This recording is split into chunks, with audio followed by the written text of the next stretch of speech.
तो मित्रों, रमण उत्तर प्रदेश इन्होंने सवाल पूछा है कि पेरियार स्वामी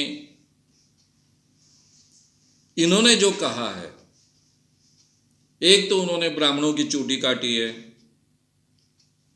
भगवान पर पत्थर और चप्पल चढ़ाए हैं, उनमें और सावरकर के विचारों में क्या अंतर है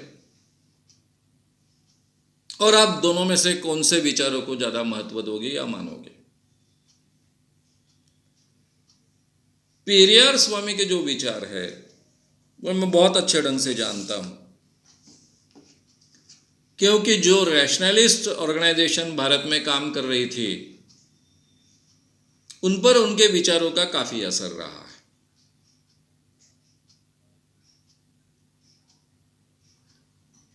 पेरियार स्वामी का एक वाक्य भी ऐसा है कि अगर सांप और ब्राह्मण दोनों एक जगह पर हो और मुझे दोनों में से एक के साथ में रहने की आवश्यकता पड़े तो मैं सांप के साथ रहूंगा, लेकिन ब्राह्मण के साथ में नहीं रहूंगा।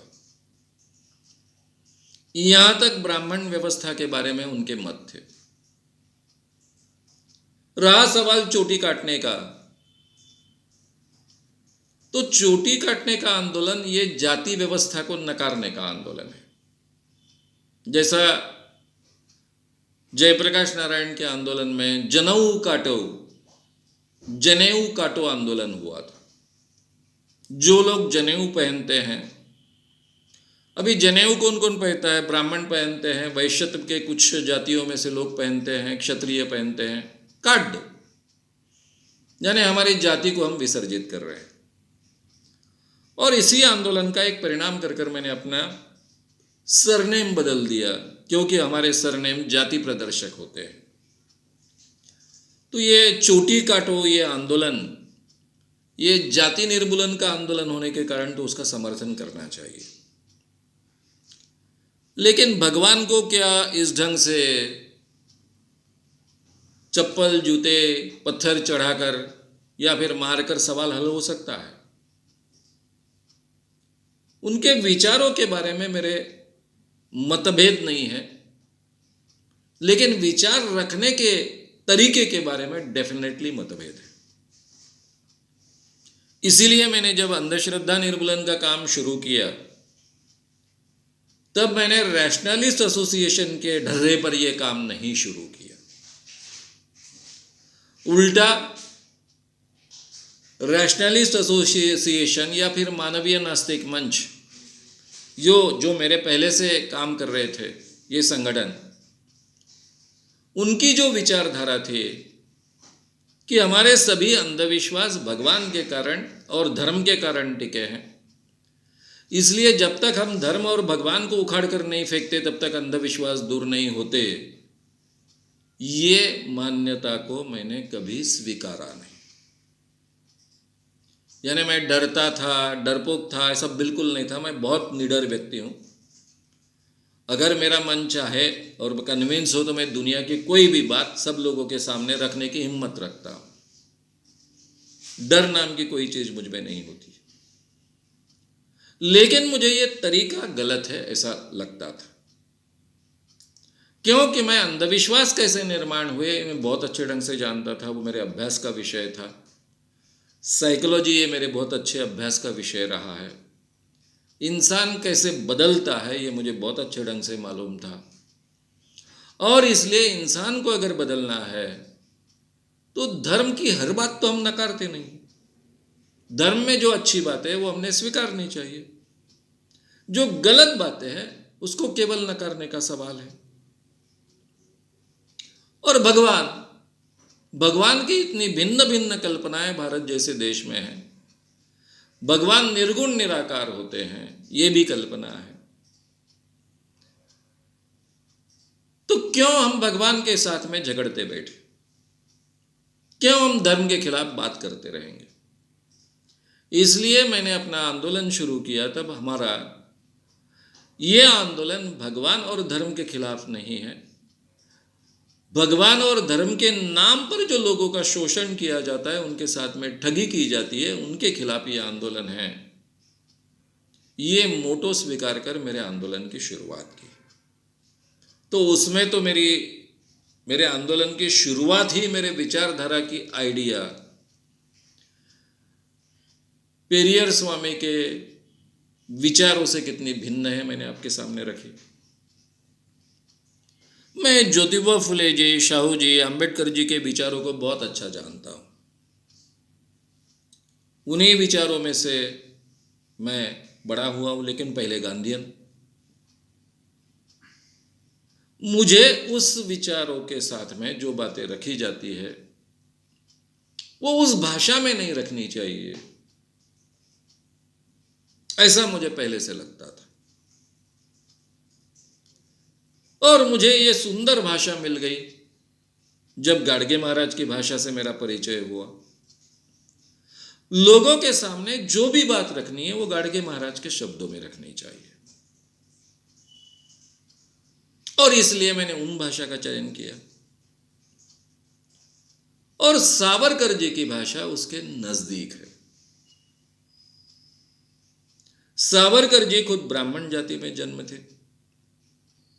लेकिन वो किसी जाति को गालियां देते बैठते नहीं। वो ब्राह्मण जाति का वर्चस्व नकारते हैं। ब्राह्मणों की जो गलतियां हैं वो गलतियां भी उजागर करते हैं, लेकिन ना ब्राह्मणों को गालियां देते बैठते हैं, ना क्षत्रियों को गालियां देते बैठते हैं, ना किसी को गालियां देते बैठते हैं, ना केवल आलोचना करते बैठते हैं। और अपनी बात जो उनको कहनी है वो बहुत अच्छे ढंग से रखते हैं।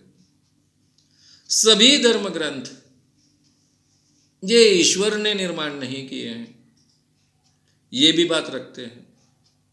ये बात रखते वक्त वे ये भी कहते हैं कि उस जमाने में जिन लोगों ने ये धर्म ग्रंथ लिखे हैं उनकी हमने तारीफ करनी चाहिए।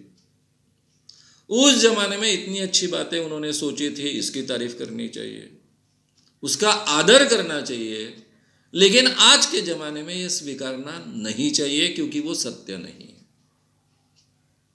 सत्य को लोगों के सामने रखने का यह तरीका ज्यादा अच्छा है, ज्यादा स्वीकारनीय है, ज्यादा मान्य होने वाला है, और ज्यादा ह्यूमन है, मानवीय है। इसलिए मैं सावरकर जी के विचारों को ज्यादा महत्व दूंगा। लोगों में परिवर्तन कैसे होता है, कैसे हो सकता है, ये मेरे अभ्यास का विषय रहा है। और अभी केवल वो अभ्यास नहीं रहा है, प्रैक्टिकली मैंने इतने सालों के कामों में वो सिद्ध भी किया है। लोगों को धीरे धीरे समझाओ, कम से कम उनको दुखाओ, कम से कम उनको अपने पास से दूर मत ले जाओ, कम से कम दूर जाएंगे ये खबरदारी लो, और धीरे धीरे तार्किक बुद्धि से उनको बातें समझाते जाओ, तो उनमें परिवर्तन डेफिनेटली होता है। यही तरीका सावरकर जी ने अमल में लाने की कोशिश की। उससे भी ज़्यादा रिफाइंड तरीके से ये बातें मैं लोगों के सामने रखते आया हूँ, रखने की कोशिश करते आया। यानी सावरकर जी ने इतनी केयर लेने के बाद भी उनके विचारों का समर्थन करने वाला कोई बचा नहीं। वो हिंदुत्व शब्द लेकर जो लोग खड़े हुए, उनका हिंदुत्व और सावरकर के हिंदुत्व का कोई संबंध ही नहीं है। और सावरकर जी के जो विचार है, विज्ञानवादी विचार है, उनको लेकर आगे बढ़ने वाले कुछ लोग बचे नहीं, इन्हें गिने लोग बचे। उसका कारण ही था बड़े पैमाने पर जन समर्थन प्राप्त नहीं हो पाया। सावरकर जी का पुराना जमाना, उस जमाने में उन्होंने इतनी सुंदर तरीके से ये सब बातें रखी, फिर भी तीव्रता से रखी है, ओपनली रखी है। वो सीधा कहते हैं कि 5 अज्ञात पुरुषों से कुंती ने पुत्र रत्न प्राप्त किए, भगवान से पुत्र रत्न प्राप्त हुए ये मानते नहीं है, क्लियर कट भाषा में कहते हैं। तो उसके एक्शन रिएक्शन तो बहुत आए होंगे। उससे भी रिफाइंड तरीके से ये बातें रखी जानी चाहिए, ऐसा मानने वाला व्यक्ति हूं, और इतने सालों में मैं रखते आया हूं। तो मुझे पेरियर स्वामी के विचारों के बारे में काफ़ी आदर है। लेकिन उनका विचार रखने का तरीका मुझे मान्य नहीं है। उससे बेहतर तरीका सावरकर जी का है, ऐसा मैं मानता हूँ, और उससे भी रिफाइंड और बेहतर तरीका हमने उपयोग में लाना चाहिए, ऐसा मैं मानकर ही इतने सालों से काम करते आया हूँ।